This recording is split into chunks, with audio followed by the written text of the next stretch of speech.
crocodile.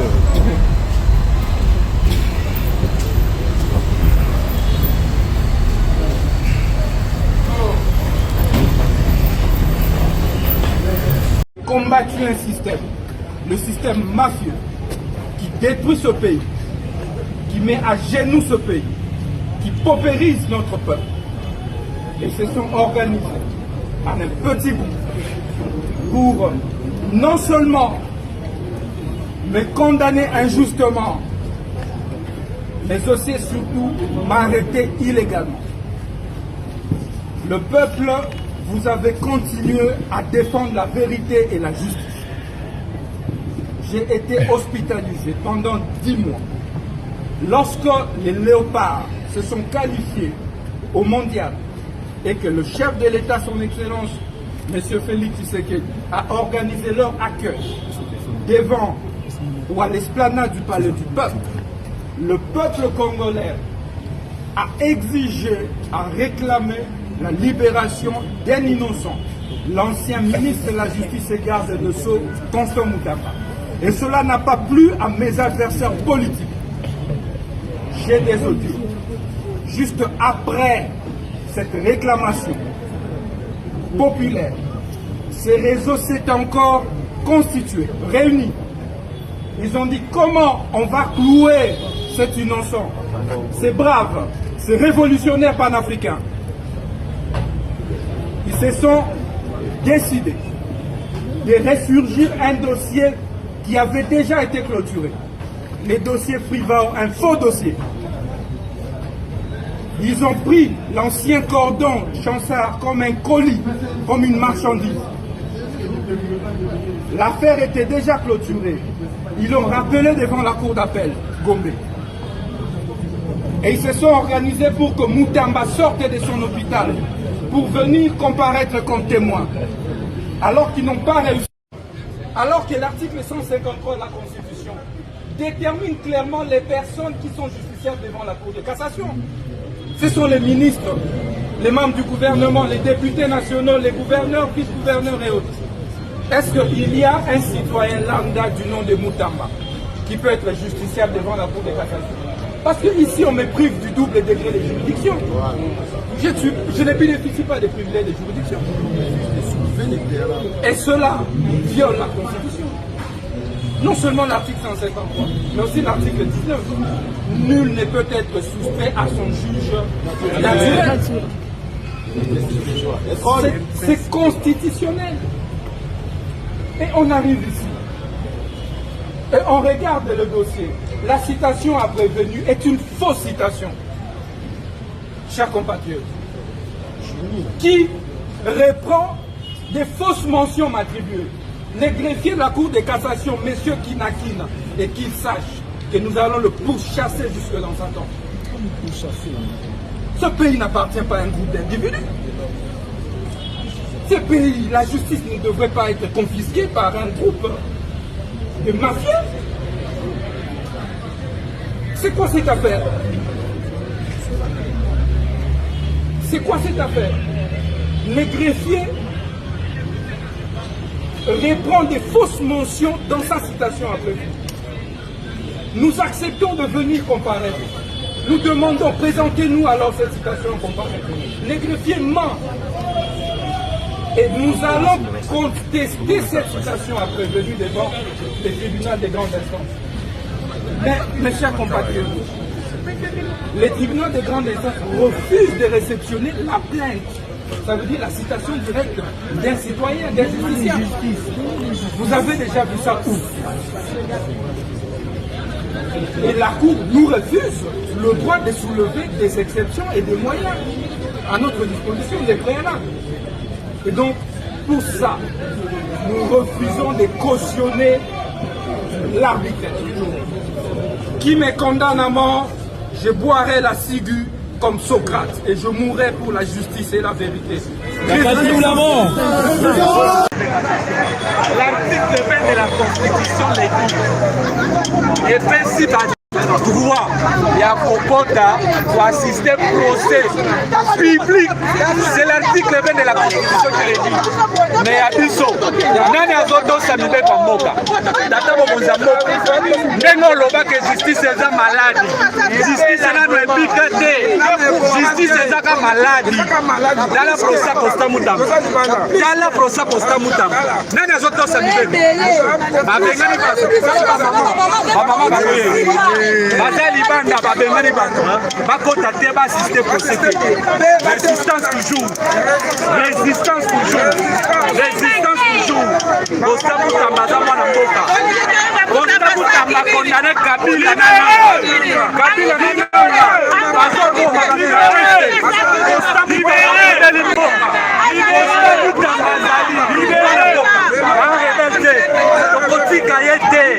Tokotika Costa Mutamba te. Tibu kolo bakotika ye. Tibu kolo bakolibéré. Résistance toujours. Résistance toujours.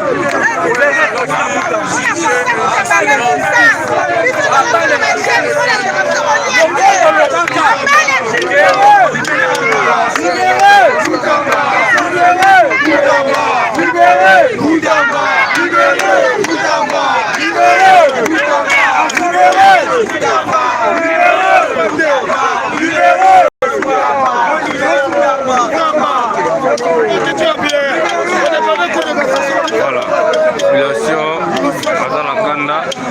Ok, il y a passé. Oui, mbote mingi baike. Baike mbote mingi. Mama, malobale zali nini. Voilà. Nous sommes en direct.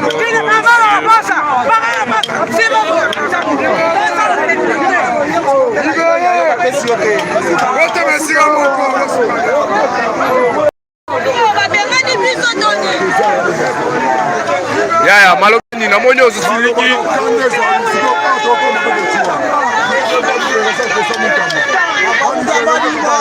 Abiba wajali waza kunzunguka hapa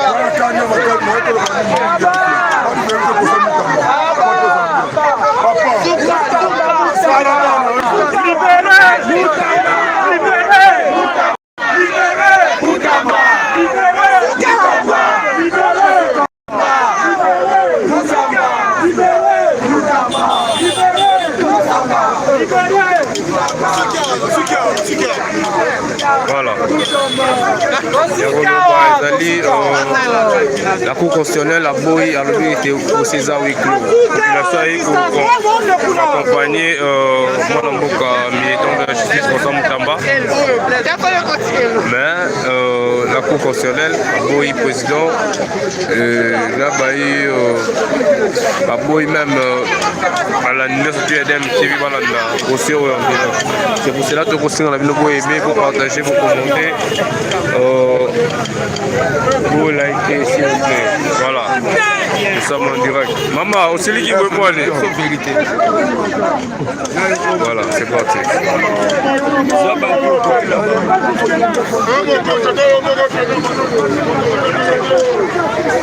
Pour l'accepter une égalité.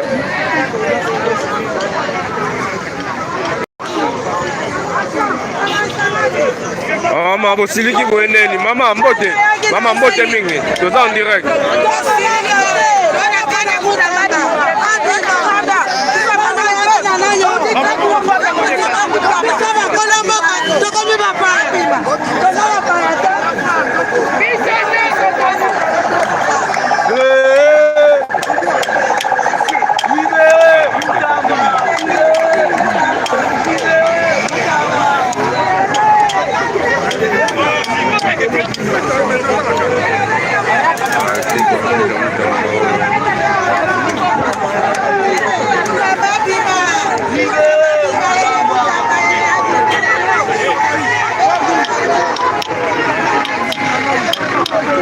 Mama bebe, balobeza nini na moni osiliki boye? Papa ba libérer Mutamba biso ba mama za toza na sika totelema. Mutu mbongo ye wana za na kati siko to kosuka watu. Yebisa na nonga za libérer ete lelo to mu libération. Oto pe mape. Kana nenge na mama za na bana, kolo to balingi bazonga place nde nakopesa biso bongo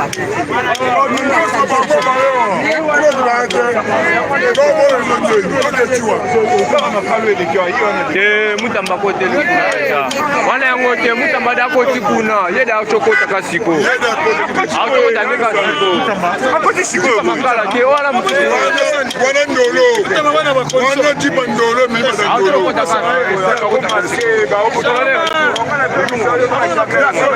voilà tozala direct awa baikongomani tu basiliki balobi ete baosengaka libération ya maître Constant Mutamba baye na procès babiki bakoparticipe te bamama ebele bamama veve bayaki awa babi te Constant Mutamba asoutenaka bango ayede bango mama maloba eza nini nous sommes en direct baolande partout dans le monde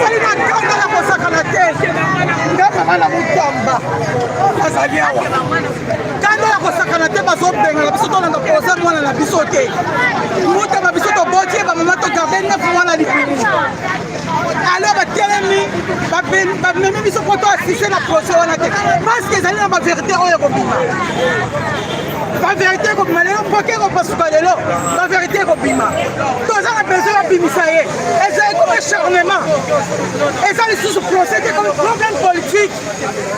Ça ne va pas dans notre pays. Et comme problème politique, alors nous disons, à part l'injustice, donc on tient les mélanges là-dessus. C'est comme un micro nyoso, donc on y a donc on tient les mains, donc on l'a là, l'élo, donc on l'a là.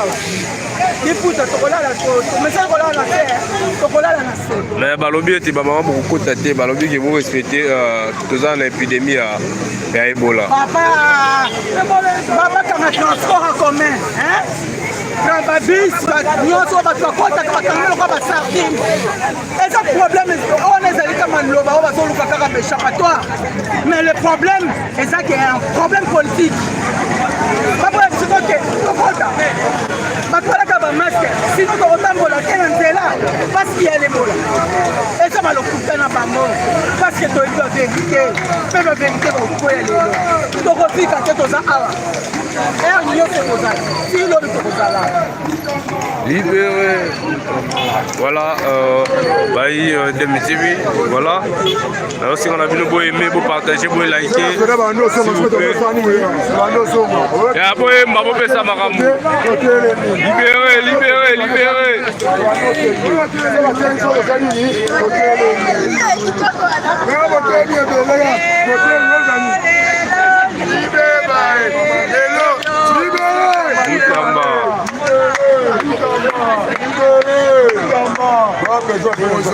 Baïké, mot de mingue. Vous en direct Barlanda Bilo partout. Tout Barlanda Bilo partout. C'est ça déjà. Oui.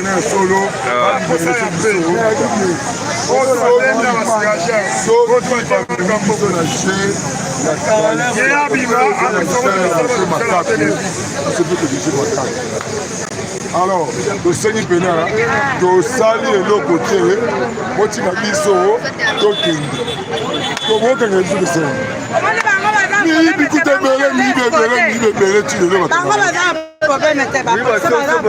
Oui, maman l'obéza nini? Papa l'obéza biso ezaka ba libéré. Bamulekele. Balu mwana wa mubula. Ki mwana wa pamele palupangu to mwana wa muntu kubulela mubilanga pye. Amulekele.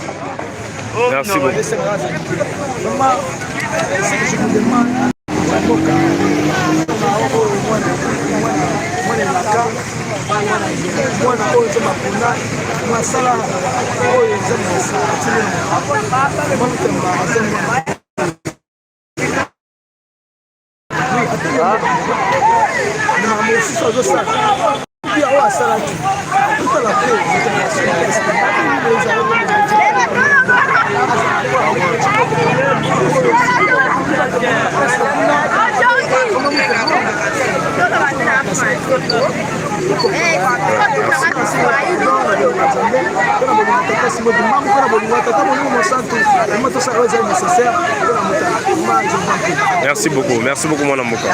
Voilà. Nasengi na bino boye. Vous excusez biso za mabe. Connexion za mabe bande. chez Amabé, voilà.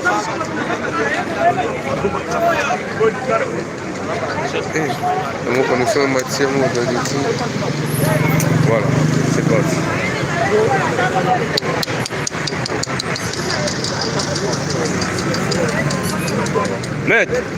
Maître, dernier mot pour la journée à l'élo, parce qu'il y a toujours ce en direct. Pour soutenir Moutamba. On est toujours déplorer vraiment comportement l'audience publique, mais on ne veut pas accès à militants à peuple congolais. C'est ce que nous déplorons, puisque l'audience est publique. Pourquoi nous interdire Yacobi? Pourquoi nous interdire nos quotas l'audience? Pourquoi qu'on interdire? Alors, il faut une dignité, il faut un traitement par égard dans le procès. Mais non, qu'on bouscule les bateaux et puis qu'on bénisse les bateaux. Pourquoi? Tu finis comme des citoyens congolais, abonnés d'uniforme pour venir soutenir notre autorité morale. Mais pourquoi nous chasser, brutaliser comme des délinquants, comme des gens sans valeur? Donc c'est déplorable. C'est vraiment déplorable. Bon, merci beaucoup. Mais ça, c'est ça n'a pas de béton. Pourquoi le chef de l'État de voir tout ça. Il a toujours voulu que la justice soit au milieu du village, que la justice soit en bonne santé. Mais ce qu'on voit ici, ça c'est pas la justice. Ça ce n'est pas la justice. Ça ce n'est pas une santé aux justice à cause de la langue. Alors, c'est déplorable, mais nous lançons le message à la chef de l'État. Je essaie un peu de voir, ça va service est belé. Et puis, il y a des mamans de l'État. Mais quand même, pour mettre à cette dans le campo, pour la population va vivre heureusement dans leur propre pays. Voilà ce qu'on fait. Merci beaucoup. Madame, vous avez le bois pour la journée. Moi, je suis dans le bâtiment pour la mawana passe au tala mboka na biso justice ndenge yo se comporte na niveau de la case de ce mboka parti béton na benga qui aide d'Afrique bitu. Donc, il à la carte biso eyokani mais jusqu'à présent ozomona te. Alobaki mpona bato ya suki ebele, alobaki mpona fali akokisaki yango, mpona bato ya suki tomonake bato ya suki ebele baokanga bango lisusu te. Donc baza na baccès partout bazoleka baza libre. Maintenant, comment ça fait-il promesse pour les mots à commettre du peuple qui est eyokani, mais si tu copies sur ton monde, il y a un autre seigneur dans mon condambo, en tout cas, à Potana, à Talana, nous les campo, il y a mettre ensemble. Promesse n'a pas de condambo à cause de la vie. Mon condambo à sauver le vie du cambo, et tika la radio. Donc, de la promesse n'est pas Merci. Merci beaucoup. Voilà. Bon, moi, tout ce que je peux déplorer, ça. Comportement et agent de l'ordre na biso comportement na bango za comment dire pourquoi on n'est pas des délinquants nous appelons vraiment pour la procès na bango procès public ce qui veut dire que tout le monde peut participer l'union soit participer à mon qu'est-ce qui se passe pour la vérité c'est pas pour rien que Yemoko quand il a envoyé une lettre en manuscrit là demander aux médias de transmettre cette audience en direct dans la chaîne de RTNC pour que l'union soit aille la vérité des animaux. Si réellement le temps ne peut pas demander tout ça, pourquoi il est à la polée? Parce que lui-même il sait qu'il est innocent. Il sait qu'il y a un complot politique dans ces procès. Raison pour laquelle la ligne transparence l'union soit Ayokaye. Congo Avenir. Okaya Bako.